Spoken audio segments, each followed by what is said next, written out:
Interview ya Mohamed Salah baada ya mechi ya Leeds na Liverpool ambao ametoka sare ya goli 3-3. Kwanza jana kwa mara ya kwanza mashabiki wa Liverpool tunamshuhudia Mohamed Salah anakaa bench mechi ya 3 mfululizo.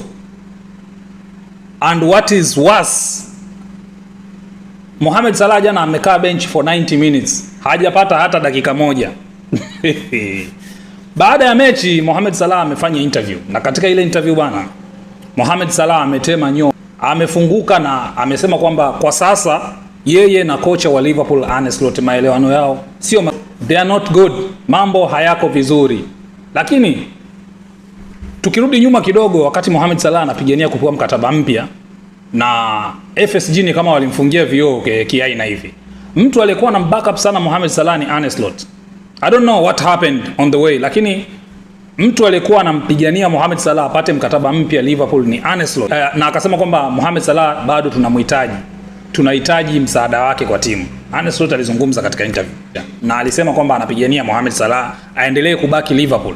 So hatujui what happened, lakini Mohamed Salah pia katika ile interview akasema kwamba klabu imemtelekeza mechi ya 3 mfululizo kuwa benchi, klabu imemtelekeza. Akasema kwamba alivyoahidiwa havijatekelezwa. We don't know what they promised him, ile klabu au ni Arne Slot kuna vitu alimwaahidi Mohamed Salah, hatujui. Labda katika ule mkataba wake kuna demands aliziweka kwamba nahitaji nifanywe hiki na hiki, labda hakufanyiwa. Anavodai mwenyewe kwamba katika ile interview anasema klabu imemtelekeza, ni kitu ambacho yeye kimemuuma sana ukilinganisha na vitu alivyovifanya msimu uliopita, mambo makubwa aliyofanya akiwa na Liverpool, na sasa hivi klabu imemtelekeza yeye, kwake hicho kinamuumiza zaidi. Mohamed Salah akaendelea kusema kwamba kukaa benchi mechi 3 mfululizo haijawahi kutokea katika karia yake. Tangu ameanza karia yake hajawahi kukaa benchi mechi 3 mfululizo. It means Mohamed Salah alipokuwa AS Roma hajawahi kukaa benchi mechi 3 mfululizo. Mohamed Salah alipokuwa Chelsea chini ya Jose Mourinho hakuwahi kukaa bench mechi 3 mfululizo.